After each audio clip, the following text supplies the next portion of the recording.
Hi guys, আজকে আমি একটা পনিরের রেসিপি বানাবো। পনিরগুলোকে দেখুন আমি ছোট ছোট করে কেটে নিয়েছি। এই যে পনিরগুলোকে আমি ছোট ছোট করে কেটে নিয়েছি।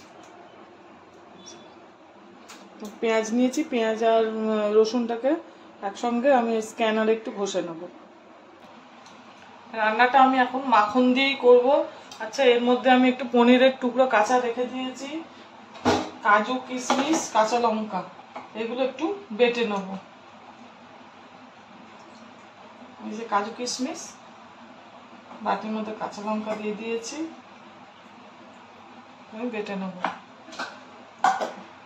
এখন কড়াইতে আমি মাখন দেব। কড়াইতে আমি এখন মাখনটা ছেড়ে দেবো।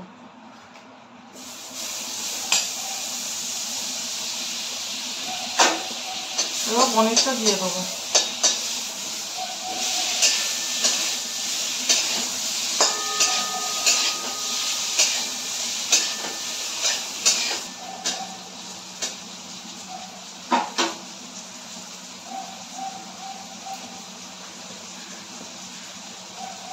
একটু হালকা লালচে লালচে হলে আমি পনিরগুলো তুলে নেব।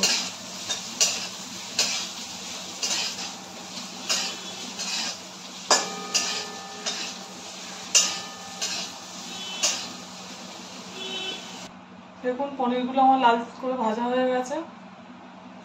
এবার আমি কড়াইতে মাখন দেবো, দিয়ে পেঁয়াজ আর রসুন দিয়ে দেবো। এতে আমি মাখনটা দিয়ে দিয়েছি। এবার এর মধ্যে আমি একটু পেঁয়াজ রসুনটা দিয়ে দেবো।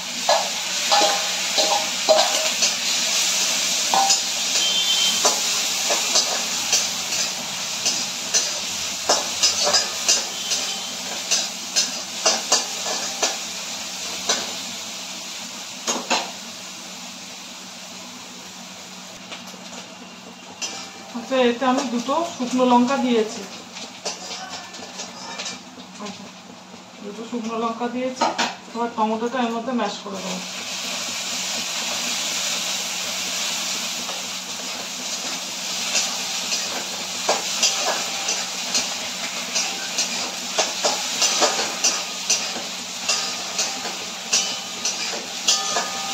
শুকনো লঙ্কা দুটো গোটা দিয়েছি।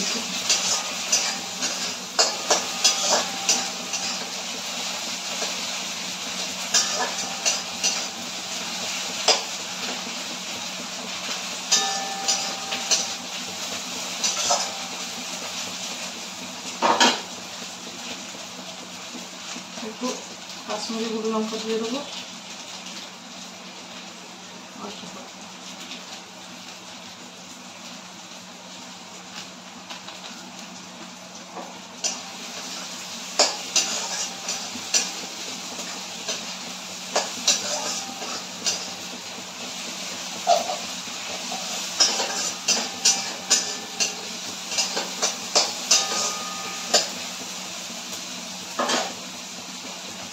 দিয়ে দেবো।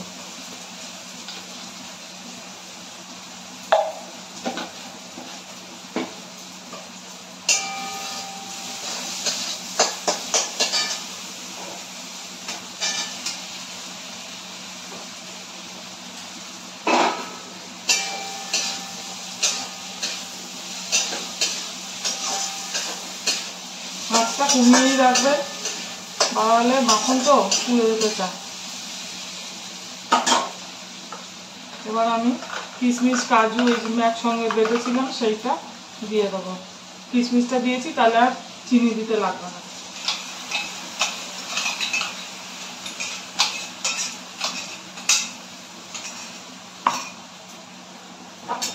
এবার আঁচটা একটু বাড়িয়ে দিয়েছি।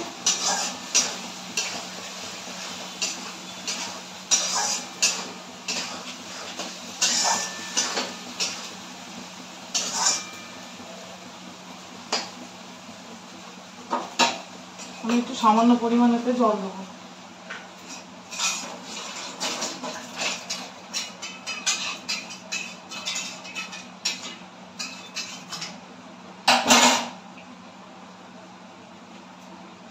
পরিমাণ জল একটু দেবো।